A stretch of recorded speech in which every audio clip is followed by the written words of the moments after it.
મળતી માહિતી અનુસાર ભરૂચ જિલ્લાના અંકલેશ્વર તાલુકાના કોસંબડી ગામ ખાતે રહેતા મોહમ્મદ રિઝવાનને રાત્રિના 10 વાગ્યાના અરસામાં રંજનબેન નામની મહિલાનો ફોન આવ્યો હતો, જેમાં મહિલાએ જણાવ્યું હતું કે મારી ગાડી ખરાબ થઈ ગઈ છે, દલધારા ચોકડી પાસે મારું ઘર છે, તો મને મારા ઘર સુધી મૂકી જાઓ. એવું કહીને યુવકને અંકલેશ્વર જીઆઈડીસી વિસ્તારમાં આવેલ એપલ પ્લાઝા પાસે બોલાવ્યો હતો અને યુવક સાથે મોપેડ પર બેસી તેને જોગસ પાર્ક નજીકની સોસાયટી તરફ લઈ ગઈ હતી, જ્યાં અન્ય યુવતી પણ હાજર હતી. આ દરમિયાન યુવકના ખિસ્સામાં રહેલા 10,000 રૂપિયા લૂંટી લઈ બંને મહિલાઓ ત્યાંથી ફરાર થઈ ગઈ હતી. સમગ્ર મામલે મોહમ્મદ રિઝવાને અંકલેશ્વર જીઆઈડીસી પોલીસ મથકે અરજી સ્વરૂપે ફરિયાદ કરી હતી. ત્યારે હાલ તો પોલીસે બંને મહિલાઓને વહેલી તકે ઝડપી લેવાની કવાયત હાથ ધરી છે. ત્યાં એ મને મળ્યા. ત્યાંથી પછી મને એવું કીધું કે અહીં જલધારા ચોકડીની પાસે મારું ઘર છે, મને ત્યાં છોડી દે.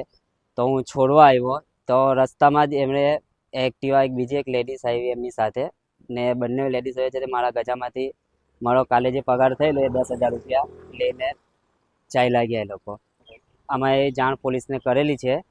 તો અમારી એ છે કે અમારે અરજી કરેલી છે અમે જીઆઈડીસી પોલીસ સ્ટેશનમાં. મારી એ માંગ છે કે અમારા જે પૈસા ગયા છે અમને પરત રિટર્ન કરાવે.